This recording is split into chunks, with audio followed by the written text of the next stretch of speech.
Good day, brothers and sisters. It is Sunday once again. It's the Lord's Day, and I hope you're ready to praise and worship the Lord.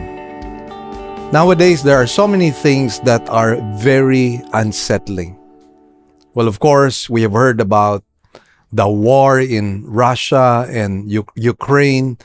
Not only that, we have seen the massacres that have taken place in the United States, senseless killings of school children, of people in different places, in shopping areas, in schools, in theaters, and in streets. You know, there are so many things that are creating so much fear.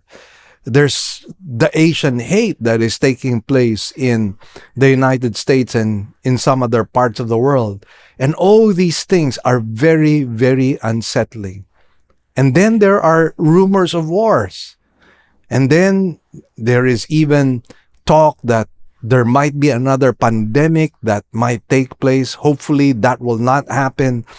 But yes, there are so many things that are unsettling. But you know, if there is one thing that is constant, it is our immutable God. God never changes. I mean, situations in our lives and on this earth might change. Things might be in disarray and become chaotic and really messy. But friends, never ever forget that our God is an ever-present help in time of trouble. Let me share to you Psalm 46. It says, God is our refuge and strength, a very present help in trouble. Therefore we will not fear, though the earth gives way, though the mountains be moved into the heart of the sea, though its waters roar and foam, though the mountains tremble at its swelling. So yes, friends, the psalmist found God as his own refuge and strength, an ever-present help in time of trouble. So friends, we should not become insecure and be in a state of confusion or even fear.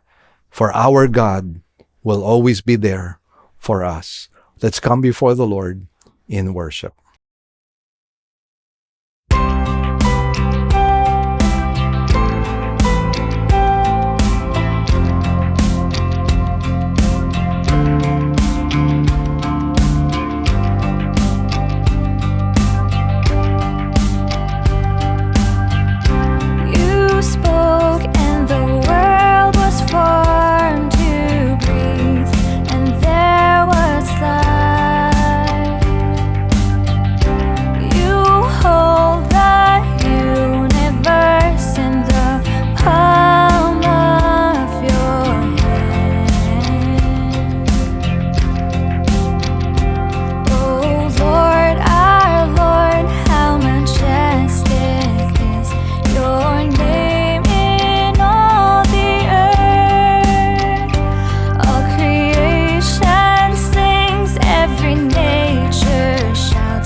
Creation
majestic is your name in all the earth.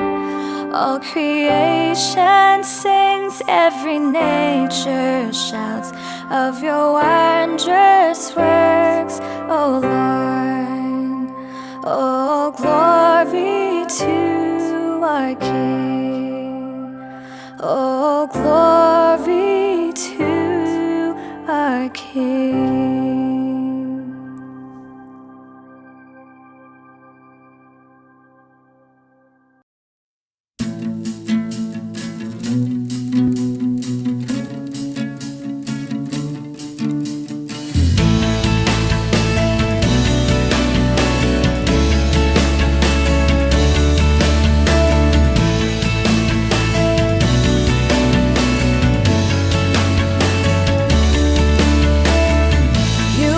The Son of God,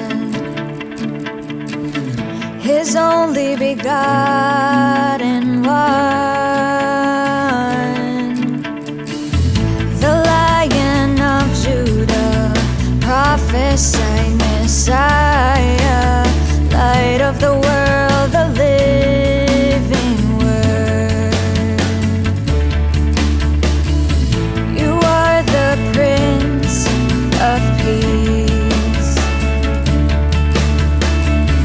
Emmanuel, God with us, the fountain of living water and the bread of life, beginning and the end, the first and the last. Your name is Jesus, you reign forever, and we worship you for who you are. We crown you King of Kings and crown you Lord of Lords, and we worship you for who you are.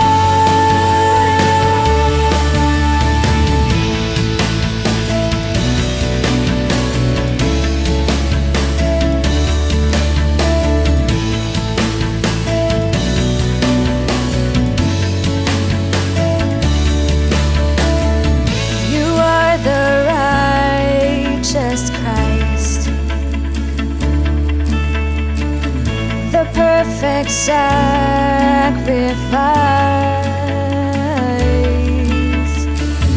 the great high priest, mediator, a mercy seat, Savior of the world, our Redeemer. Your name is Jesus, you reign forever, and we worship you for who you are.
like a clay in the potter's hand, so are we in your hand, molded as what you have planned.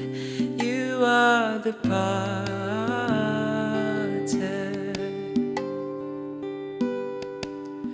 Everything you have ordained for the glory of your name, as you work in us like clay, you are the potter. God of all, sovereign ruler of the earth, you are in control of everything, so we sing glory be to your name. You reign like a clay in the potter's hand, so are we in your hand, molded as what you have planned. You are the potter. Everything you have ordained for the glory of your name, as you work in us like clay, you are the potter. God of all, sovereign ruler of the earth, you are in control of everything, so we sing glory be to your name. You reign, for we are created in your image, mold us to be more like you. Purify us, sanctify us, till your work on us is through. For we are created in your image, mold us to be more like you. Purify us, sanctify us, till your work on us is through. God of all, sovereign ruler of the earth, you are in control of everything, so we sing.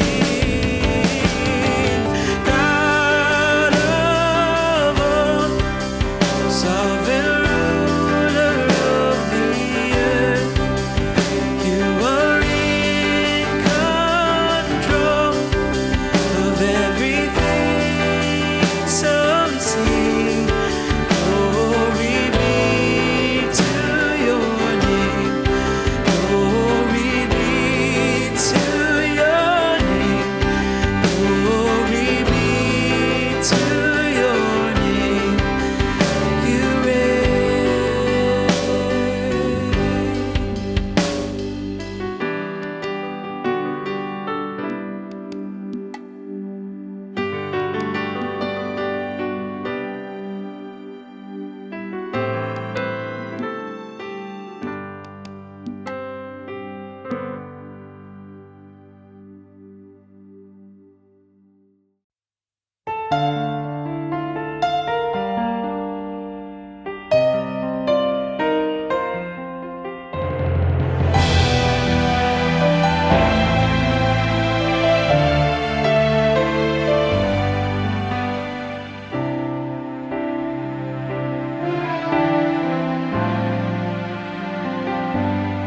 Ang pag-ibig mo walang katulad, inalay mo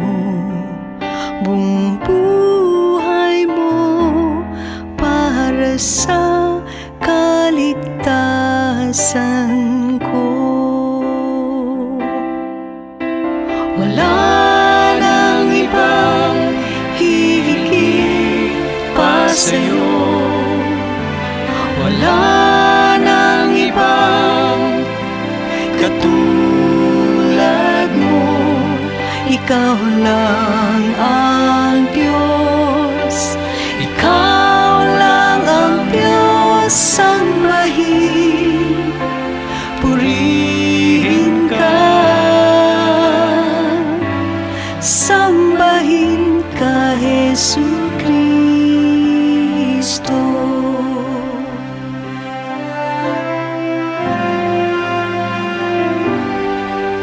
Aking Ama, puno ng awa, dakila ka. Tapat kang tunay, tanggapin ang awit ko. Wala nang ibang hihigit pa sa'yo.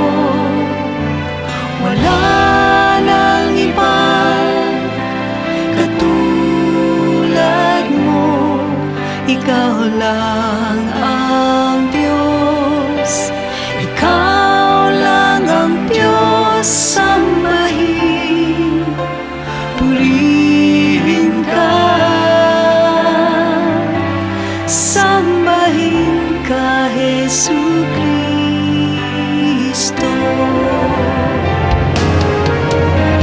Wala nang ibang hihigit pa sa'yo. Wala nang ibang katulad mo. Ikaw lang ang Diyos. Ikaw lang ang Diyos. Sambahin, purihin ka. Sambahin, purihin ka. Sambahin ka, Jesucristo.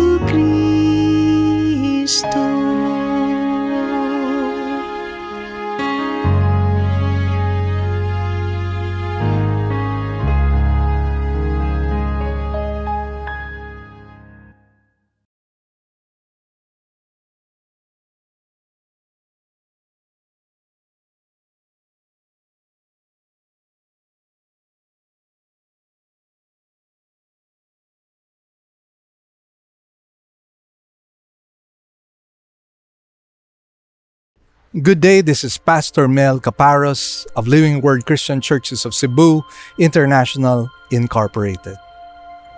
The past couple of years have been very, very difficult and very, very challenging for all of us.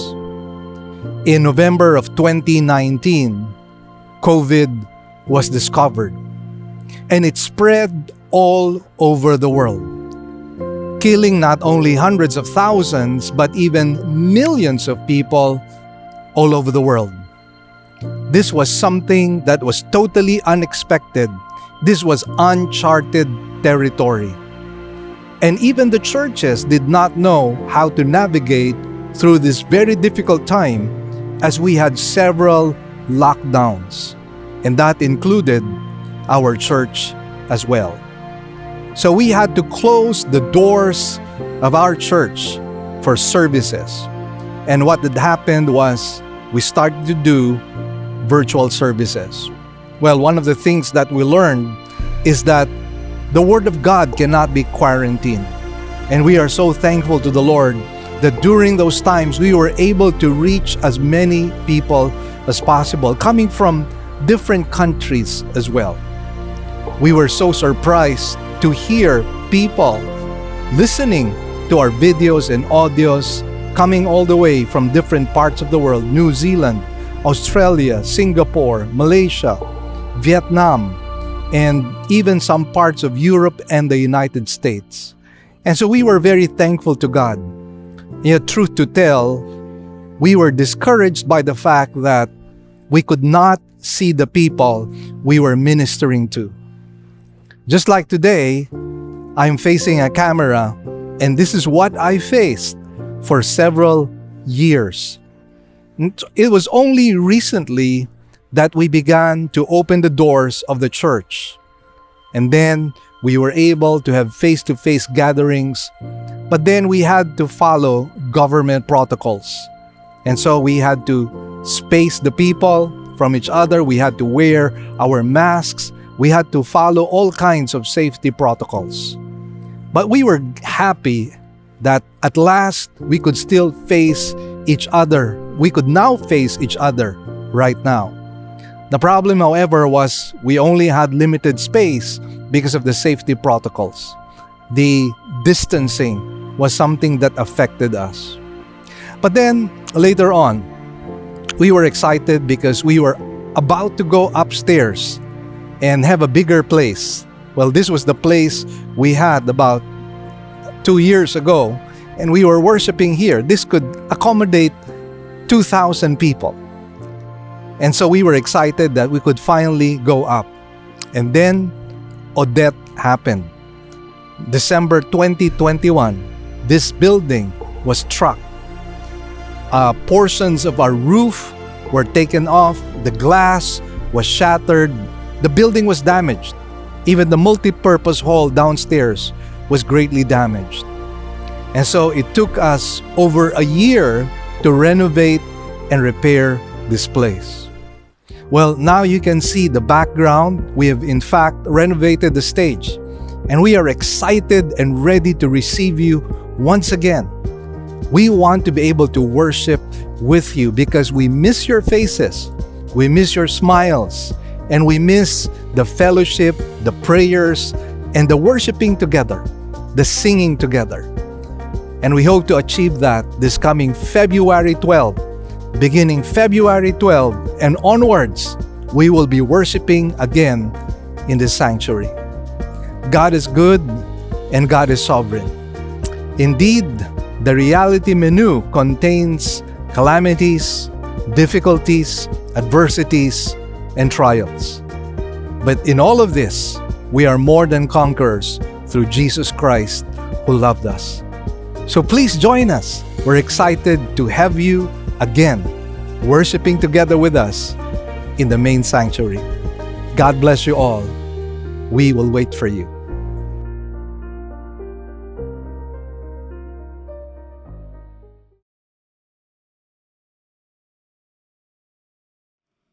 Here are our announcements. We now have two kinds of services.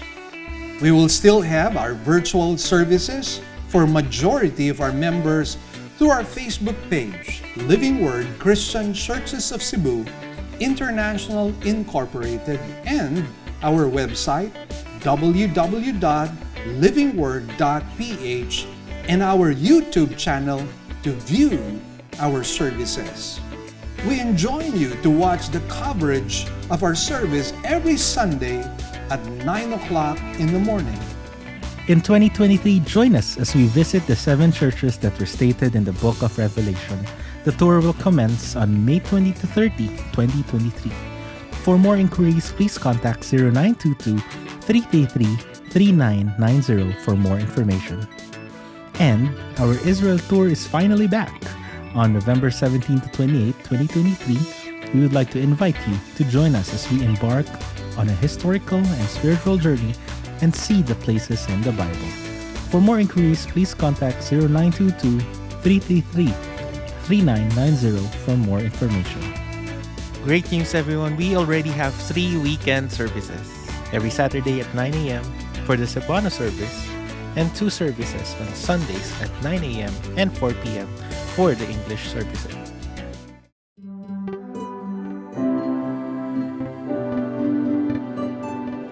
The title of today's sermon is The School of Christ. We will take our text from Matthew 13, verses 47 to 52. Shall we rise from our seats to honor God's word? Again, the kingdom of heaven is like a dragnet cast into the sea and gathering fish of every kind.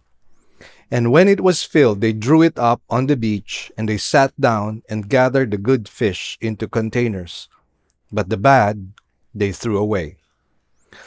So it will be at the end of the age. The angels will come forth and take out the wicked from among the righteous, and will throw them into the furnace of fire. In that place there will be weeping and gnashing of teeth. Have you understood all these things? They said to him, Yes. And Jesus said to them, Therefore every scribe who has become a disciple of the kingdom of heaven is like a head of a household who brings out of his treasure things new and old. Let's bow our heads in prayer at this time. Heavenly Father, we thank you and bless you for this blessed time you've given us, O Lord. Once again, this is the day that we are to focus and gaze on you with undistracted attention. And we pray, Lord, that as we study your word, you will allow us to comprehend the deep truths that you have laid out in this parable. I pray for myself, O Lord. You know my inadequacies and insufficiency. And so, Lord, I put my trust in you that you will supply me your wisdom as well as your power. We will give you thanks and praise. In Jesus' blessed name we pray.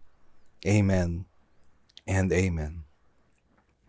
You know, one of the blessings that we have as genuine believers in Christ is that we have not only a relationship with Jesus, our Lord and Master, but likewise, he becomes our teacher. And he will teach us things that belong to the past, the present, as well as the future. After all, he is the Alpha and the Omega. He is the omniscient God who knows everything, from beginning all the way to the end. So even as we are instructed about the past and the present, he likewise teaches us and predicts for us what is going to happen in the future. Now, this is a wonderful blessing because we do not have to speculate or guess what is going to happen in the future. We know how it is going to play out. And in the end, we find that God wins and we together with him. The Bible says that we will reign together with the Lord Jesus Christ. What a blessing that is. So no matter what we go through in this life, whether we go through trials, adversities, difficulties, incapacity, and so on and so forth, we know that in the end, it will be well with us. In the end, we will experience all the glories of God, and we will receive an eternal inheritance from him. It doesn't get any better than that. And basically, this parable is teaching us what the Lord is able to bring on the table for us to have this panoramic view of all things, history past, and then history that is about to take place. Now, in our study today, I have 2 points to share. In verses 47 to 49, we are going to talk about the revelation of judgment at the end of the age. And then in verses 51 to 52, we are going to talk about the expanded knowledge of genuine disciples. So let's dive into our study and let's unpack this parable as we begin with the revelation of judgment at the end of the age in verses 47 to 49. In verse 47, it states, Again, the kingdom of heaven is like a dragnet cast into the sea and gathering fish of every kind. And when it was filled, they drew it up on the beach, and they sat down and gathered the good fish into containers, but the bad they threw away. So it will be at the end of the age. The angels will come forth and take out the wicked from among the righteous, and will throw them into the furnace of fire. In that place there will be weeping and gnashing of teeth. Now, what I would like to be able to do right off the bat is to show you the emphasis of this particular parable. And also, I would like to be able to show to you how it plays out in the end. And so the emphasis in this parable is the final separation of evildoers from the upright who will inherit the kingdom at the end of the age. Now, I'd like you to take note of that phrase, end of the age. Now, what exactly does this phrase, end of the age, mean? Well, Warren Wiersbe states, the age he referred to is the Jewish age at the close of the Great Tribulation, described in Matthew 24, 1 to 31, and Revelation chapter 6, all the way to chapter 19. Now, to avoid confusion, I would like to be able to explain to you the timeline of the ages so that you will be able to put exactly the timeline in your own mind and so that you will not get confused. So right now, we are in what is called as the dispensation of the church. Now, the dispensation of the church will end one day. And when will it end? It will end when the Lord Jesus Christ comes in the rapture. Now, of course, just to go back and rewind a little bit, the reason why we've entered into the dispensation of the church is because the Jews had rejected the Lord Jesus Christ. And therefore, in our previous sermons, we had said that the kingdom of heaven for the nation of Israel had now been hidden, it had now been concealed. The program of God for Israel was not canceled, however, it was postponed. And right now, Israel is experiencing what is called as, by Bible scholars, as a divine timeout. And so when the Jews rejected the Lord Jesus Christ, the Lord said, I will build my church. And right at Pentecost time, that is when the Holy Spirit was poured out upon the disciples, and that was the beginning of the church dispensation. Now again, moving forward, the dispensation of the church will not last. It will end as well. And what will end it is what is called as the rapture, wherein the Lord Jesus Christ will appear in the clouds. And in the twinkling of an eye, we shall be caught up in the clouds with the Lord Jesus Christ. And for those of us who belong to the rapture generation, we will not experience death. And so we will enter into the eternal domains of God when the rapture takes place. Of course, all those who had died in Christ will be resurrected as well and join us in the clouds. Now, right after that, what will happen is what is called as the tribulation period. It is otherwise known as Jacob's trouble. It is called Jacob's trouble because during that time, God will once again deal with the nation of Israel. Not only will he enter into judgment with them, but it will be a kind of judgment wherein God will draw his people back to himself. And so that is when the divine timeout now ends. The kingdom will once again be offered to the Jewish remnant of Israel. So what happens in the tribulation period is that there will be great trouble. Calamities will take place. There will be many, many difficulties that will arise. The world will experience poverty. The world will experience calamity upon calamity. There would be meteor showers. There will be earthquakes. There will be calamities. Water will be poisoned as well. And then there will be wars taking place. And so all of these things will happen. There will be inflation. And then millions upon millions of people will die during that time. It will be the time when the Antichrist will reign over the whole world. The way to which he will attain to that is through political diplomacy.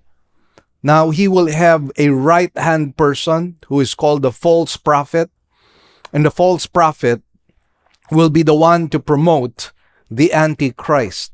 So the false prophet rules the religious world, and the Antichrist rules the political world. And the false prophet will be the one to exalt and promote the Antichrist. Now, for the first 3.5 years, what is going to happen is there will be relative peace all over the world. But then right in the middle of the tribulation period, the true colors of the Antichrist will surface. And he will put up an image of himself in the temple. And he will let the whole world worship him. At that time, the eyes of the Jewish people will be opened. Because one of the things that Israel was cured of and never returned back to was idolatry.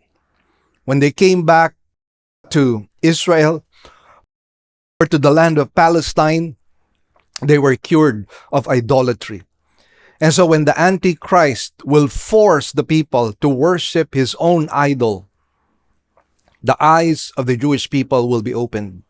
And they will turn to Christ. They will realize this is the false Messiah.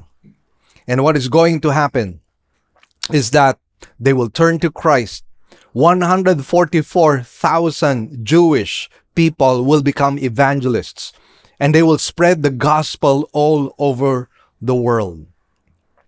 And so calamities will intensify in the last 3.5 years. And it will culminate in what is called as the Battle of Armageddon. And in the Battle of Armageddon, what is going to happen is that the Antichrist will somehow bring the whole world into a war against the Lord Jesus Christ and against his saints. And right after that, Christ will come, second coming, and right after that will be the millennium, the 1,000-year reign of the Lord Jesus Christ, wherein you and I, who have put our faith in Christ in a genuine way, will reign together with Christ for 1,000 years. The curse on earth will be partially removed. Jesus Christ will start reigning and ruling over the whole world. And what is going to happen is that nations will submit themselves to the lordship of Christ. There will be no other religion on the face of the earth. Every knee will bow and every tongue will confess that Jesus is Lord. And what is going to happen at that time is that Jesus will rule with a rod of iron, and there will be prosperity. There will be justice. There will be no more wars. Even the animal kingdom will be at peace with the human kingdom. People will experience the power of God, the healing of God on the nations. And so it is a wonderful time that we are looking forward to. Now, I'd like to talk about more things about the millennium, but because of lack of time, I will have to end. But hopefully, this gives you a panoramic view of what is going to happen in the future. Now, the time that the Lord Jesus Christ is talking about here, the end of the age, will happen at the end of the tribulation period when Christ comes for the second time here on earth to establish his kingdom. So you have the first coming and the second coming. In the first coming, Jesus came as a suffering lamb. He died for our sins. But when Christ comes again, he will come as a conquering king. He will come as the Lion of Judah. And that is why there will be war, and Jesus, together with his saints, will win that war. He will overcome the Antichrist, the false prophet, and all the rest of the rebels. And we will talk about that as I read to you later on in the book of Revelation. Now, the believers of Christ in heaven will join Christ in the second coming here on earth to reign together with him. And so let me just show this to you in the book of Revelation, chapter 19, verse 11. It says, "And I saw heaven opened, and behold, a white horse, and the one seated on it was called Faithful and True, and with justice he judges and makes war." Now, right at the beginning, let me just say at the outset that this is referring to none other than the Lord Jesus Christ. So understand, the Lord is being described here by John in the book of Revelation. Continuing on, it says, "Now his eyes were a flame of fire, and on his head were many royal headbands, having a name written that no one except he himself knows. And he was dressed in an outer garment dipped in blood, and his name is called the Word of God. And the armies that are in heaven, dressed in clean white fine linen, were following him on white horses." And friends, we are included in this army. Continuing on, it says, "And out of his mouth came a sharp sword, so that with it he could strike the nations. And he will shepherd them with an iron rod, and he stamps the winepress of the wine of the furious wrath of God, the all-powerful. And he has a name written on his outer garment and on his thigh, King of Kings and Lord of Lords." This is going to be a very short war. It is not going to be a prolonged war. When Christ comes, he will strike quickly, and the Antichrist and the false prophet and all the rebel nations will succumb to the power of Jesus Christ. And then it says, "And I saw one angel standing in the sun, and he cried out with a loud voice, saying to all the birds that fly directly overhead, 'Come, assemble for the great banquet of God, in order that you may eat the flesh of kings, and the flesh of military tribunes, and the flesh of the powerful, and the flesh of horses and those seated on them, and the flesh of all people, both free and slave, and small and great.'" So what it is telling us is that there will be a mass massacre of rebel nations. Christ will bring about their judgment and their death as well, and the birds of the heaven will have a buffet feast at that time. Verse 19, "And I saw the beast," referring to the Antichrist, "and the kings of the earth and their armies assembled to make war with the one who is seated on the horse with his army. And the beast," referring to the Antichrist, "was seized, and with him the false prophet, his right-hand person, who performed the signs before him, by which he deceived those who received the mark of the beast and those who had worshipped his image. The two were thrown alive into the lake of fire that burns with sulfur." So they will be the first occupants of the lake of fire, the Antichrist, as well as the false prophet. They will be thrown into the lake of fire. And it says in verse 21, "And the rest were killed by the sword of the one who is seated on the horse, the sword that comes out of his mouth, and all the birds gorge themselves on their flesh." Once again, this tells us that the Antichrist, the false prophet, and all the rebel nations will be no match to the almighty and all-powerful Jesus Christ. He will defeat them thoroughly and quickly and swiftly, and they will be destroyed at that time. And Christ will land in the Mount of Olives. The Mount of Olives will be split into two. And at that time, the Lord Jesus will begin his reign in Jerusalem, and we will reign together with Christ. The believers, by the way, in the tribulation period, who survive physically will enter the millennium. The rebel nations and the rebels, all of the wicked people, all of them will be killed. They will be judged. They will not be able to enter into the millennium. They will be taken up in a harvest of judgment. And so those who survived the tribulation, those who are called tribulation saints, those who had surrendered their lives to Christ in the tribulation period, they will be the ones to enter the millennium.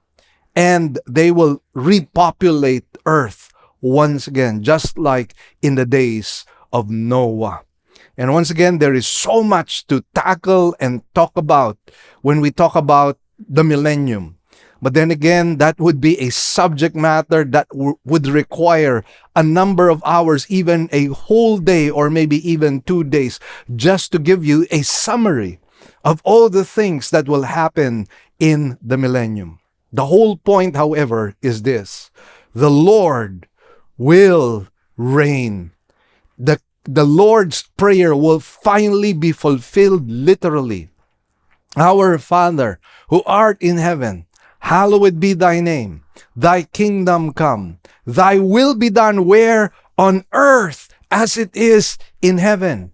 Finally, the Lord's Prayer will be answered. It will be fulfilled. God's kingdom will be established here on earth.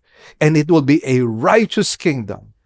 A kingdom bereft of corruption, immorality, perversion, wickedness. It is going to be a perfect throne. Because Jesus, the perfect one, will be sitting on that throne. And think about this, brothers and sisters. We are co-heirs with the Lord Jesus Christ. We will reign together with Him. What a blessing that is, my dear brothers and sisters. That should somehow cause us to really invest in the next life. For in the next life, we shall receive great rewards. There is a wonderful inheritance ahead of us. And what a disservice we will be doing to ourselves when you and I do not fulfill our calling and our divine appointment. God has great things in store for us.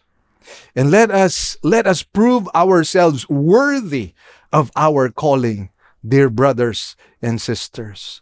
So yes, this is what the Lord is talking about in this parable. Those who reject Christ during the tribulation period will be harvested for damnation.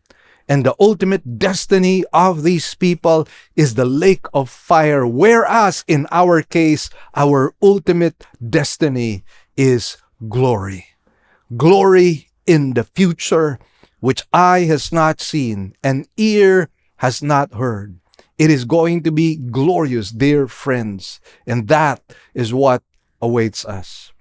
Now in verses 51 to 52, here we find Jesus talking about the expanded knowledge of genuine disciples. In verse 51, he asks, "Have you understood all these things?" And they said to him, "Yes."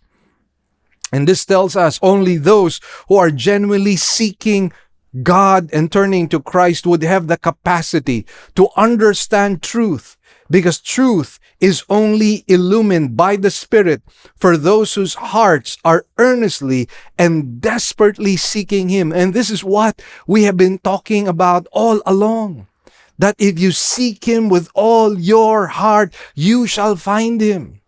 And that is why we should have this spiritual hunger and spiritual thirst to know God. And if we are truly seeking God, God will reveal Himself to us. He will illumine the scriptures to us so that we get to understand and comprehend His will for His people. And friends, that is what He gives on the table for those whose hearts are pure, for those whose hearts are earnestly seeking Him. So right now, I plead with you, if you have not yet surrendered your life to Christ, if you have not sought God with your whole heart, mind, soul, and strength, May I plead with you, brothers and sisters, dear friends, to earnestly seek God that you might find Him. And in finding Him, you might have eternal life. And not only eternal life, but an eternal destiny together with Christ. It is a wonderful destiny, dear friends. But it is only reserved for those who are genuinely seeking God. And in verse 52, and Jesus said to them, therefore every scribe who has become a disciple of the kingdom of heaven is like a head of a household who brings out of his treasure things new and old. What is this telling us? These genuine disciples now possess a storehouse of biblical knowledge. They have old truths long possessed in the Old Testament, and now new truths such as those revealed in the parables. And so you will be a man full of knowledge, knowing and understanding what the Old Testament teaches and what the Lord teaches now in the New Testament. And together with that, the things that will happen and take place in the future. God, the omniscient God, Jesus, the omniscient one, reveals to us what will happen in the future. So when we talk about Matthew 13, Jesus educates us in the school of Christ. And what many, many lessons have we learned? And just to recap what He had taught us, friends, let me just share to you the progress of details of information from the parables alone in chapter 13. Look at the knowledge that we have acquired. In the first parable, the believers learned the results of the Lord's preaching up to that time. He is describing the reaction then and there to His own preaching. Those who have received Him will have truth revealed to them, and those who reject Him would have truth concealed to them. And so what is the lesson here? Knowing truth is not a matter of mental capacity, but heart capacity. So friends, learn that truth. It's not about a high intelligence quotient. It's not about having a great mental capacity. There are so many intelligent people, scientifically minded people, well-versed in mathematics and science, and yet many of them have become atheists. Some have become agnostics. Why? Because knowing God is not a matter of our brains. It is a matter of our hearts. And if our hearts are pure, God will reveal Himself to us if we are earnestly seeking Him. That is the lesson in the first parable. In the second parable, you have the wheat and the tares, the true and false believers that grow together until the end of the age. Likewise, in the second, the sowing of Satan has already been done. Note that the sowed is in past tense. What does it teach us? Appearances can be deceiving. There are many bogus believers, and Satan is the one who plants them. That is why make certain your faith. So yes, in God's kingdom, even in the church itself, there are those who are genuine believers and there are those who are false believers. And when you look at them, they appear to be alike. Wheat and tares look alike at the beginning. But then in the end, you will discover who are the true ones, because the fruit will come out. The fruit of love and the fruit of the Spirit will come out. There is evidence for those who are genuinely saved, whereas those who are fake ones will not have the evidences of the fruit of the Spirit. And they will be revealed for who they really are. They will be exposed, because in the end, God will show those who are genuine and those who are counterfeit. In the third and fourth parables, we see the present postponement but future triumph of the kingdom. Remember that Jesus had already been rejected. And since the king was rejected, the kingdom was also rejected. If such is the case, then the king had to move out and postpone his kingdom and come again when Israel is ready to receive Jesus. That will happen at the second coming. So what is the lesson here? The gifts and the calling of God are irrevocable. God will fulfill his covenant to Abraham. While God will always be faithful, we will pay for our unfaithfulness. This is the lesson that Israel learned. The devastation of Jerusalem in 70 AD and the dispersion of Israel to different nations. Oh friends, let us learn from this. God remains faithful though we are unfaithful. We have proven that time and time again. But just because God is faithful doesn't mean we will not suffer the consequences of our disobedience and our unfaithfulness. That is what happened to David. God never turned his back on David. God never reneged on his covenant with David. And yet, because David was unfaithful to God by committing adultery and also committing murder, he suffered the consequences. His own family was messed up and there was continual bloodshed in his family. Why? Because there are consequences to unfaithfulness. But remind yourselves that God remains faithful. So what do? Repent of your sins. Come before the Lord and seek his face, that he might turn in favor and grace once again upon you. Now, in the 5th and 6th parables, it expresses the supreme worthwhileness of counting all things as loss for that coming kingdom. And the lesson here is that God and his kingdom are of supreme value and are worth surrendering of all things. Let us have eternity in our hearts rather than temporal and earthly things. Friends, let us learn this lesson. God is glorious. God is majestic. God dwells in unapproachable light. God has no rivals. He alone is worthy of praise. He alone is worthy of adoration. He alone is good. He alone is beautiful. And therefore, because only God is truly beautiful, and since he is our creator, should we not surrender all things for the cause or for the worth of God and his kingdom? Friends, this is the reason why Paul suffered the loss of all things, that he might gain Christ. And let me tell you this, Christ is worth it, and more than worth it, my brothers and sisters. He is more than enough for us. In the 7th and final parable, we find the final separation of evildoers from the upright who inherit the kingdom. God is not mocked. Everybody will be recompensed or judged by God. Nobody escapes. The Bible says, for whatsoever a man sows, he shall also reap. If you sow bad things, you will reap bad things. If you sow good things, you will reap good things. God knows everything, our thoughts, our motivations, our intentions, all our actions.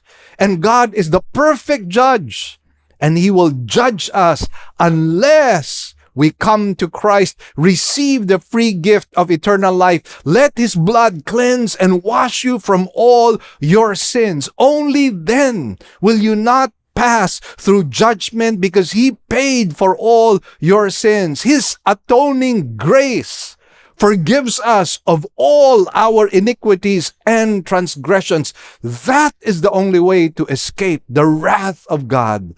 Otherwise, friends, what awaits you is the impending judgment of God upon all men, and ultimately it will lead into the lake of fire, eternal torment for your own soul, and your body will be resurrected only to be burned forever in the lake of fire. And I pray that you will take these words seriously, because God does not lie. He only speaks the truth.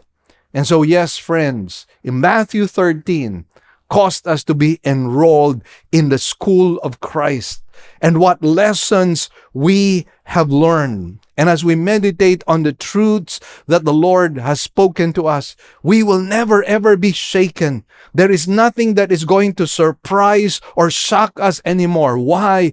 Because we know everything from beginning all the way to the end. Christ, our teacher, has revealed that to us. Let us bow our heads in prayer at this time. Heavenly Father, we thank you and we bless you, Lord, for this wonderful day and time. And Lord, may the lessons we have learned be imbibed in our hearts, applied in our lives. And Lord, we thank you for the opportunity to share our resources in our partnership with the work of the gospel. Lord, whatever has been achieved today, we give you back the glory, the praises, and thanks. In Jesus' name we pray. Amen and amen. And so, friends, once again, I hope you were blessed with God's word. And I invite you to like and subscribe to our videos through Facebook and the YouTube channel. Let it spread far and wide so that more people might hear the message of the gospel. And don't forget to subscribe to our, but don't forget to hit the notification bell so that you get updated on our videos. By the way, I would like to invite you on April 28th here at the Convention Center here in Banawa, Living Word, because we will have a worship night and we will be singing all original compositions composed by people in Living Word. And admission is for free. It will start at 7 p.m. Better come here at 6:30. We are expecting a full house. Please join us in a night of worship. God bless you all. Good day, this is Pastor Mel Caparros of Living Word Christian Churches of Cebu International Incorporated. The past couple of years have been very, very difficult and very, very challenging for all of us. In November of 2019, COVID was discovered and it spread all over the world, killing not only hundreds of thousands, but even millions of people all over the world. This was something that was totally unexpected. This was uncharted territory. And even the churches did not know how to navigate through this very difficult time, as we had several lockdowns. And that included our church as well. So we had to close the doors of our church for services. And what had happened was we started to do virtual services. Well, one of the things that we learned is that the Word of God cannot be quarantined. And we are so thankful to the Lord that during those times we were able to reach as many people as possible, coming from different countries as well. We were so surprised to hear people listening to our videos and audios coming all the way from different parts of the world: New Zealand, Australia, Singapore, Malaysia, Vietnam, and even some parts of Europe and the United States. And so we were very thankful to God. Yet, truth to tell, we were discouraged by the fact that we could not see the people we were ministering to. Just like today, I'm facing a camera, and this is what I faced for several years. It was only recently that we began to open the doors of the church. And then we were able to have face-to-face gatherings, but then we had to follow government protocols. And so we had to space the people from each other. We had to wear our masks. We had to follow all kinds of safety protocols. But we were happy that at last we could still face each other. We could now face each other right now. The problem, however, was we only had limited space because of the safety protocols. The distancing was something that affected us. But then, later on, we were excited because we were about to go upstairs and have a bigger place. Well, this was the place we had about 2 years ago, and we were worshiping here. This could accommodate 2,000 people. And so we were excited that we could finally go up. And then Odette happened. December 2021, this building was struck. Portions of our roof were taken off. The glass was shattered. The building was damaged. Even the multi-purpose hall downstairs was greatly damaged. And so it took us over a year to renovate and repair this place. Well, now you can see the background. We have in fact renovated the stage, and we are excited and ready to receive you once again. We want to be able to worship with you because we miss your faces, we miss your smiles, and we miss the fellowship, the prayers, and the worshiping together, the singing together. And we hope to achieve that this coming February 12. Beginning February 12 and onwards, we will be worshiping again in the sanctuary. God is good and God is sovereign. Indeed, the reality menu contains calamities, difficulties, adversities, and trials. But in all of this, we are more than conquerors through Jesus Christ who loved us.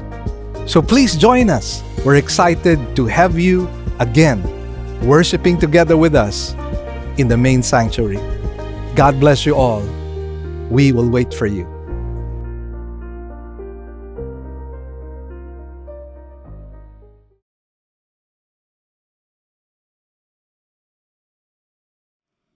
Here are our announcements. We now have two kinds of services. We will still have our virtual services for majority of our members through our Facebook page, Living Word Christian Churches of Cebu International Incorporated, and our website, www.livingword.ph, and our YouTube channel to view our services.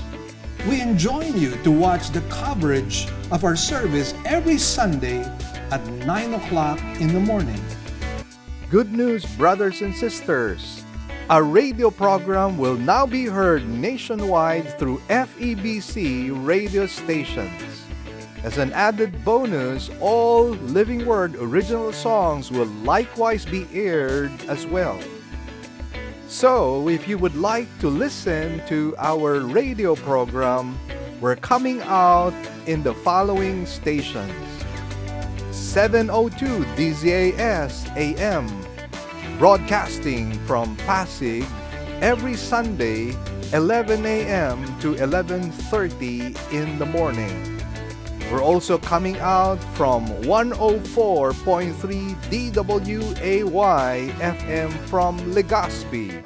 This is also every Sunday from 10 to 10:30 in the morning.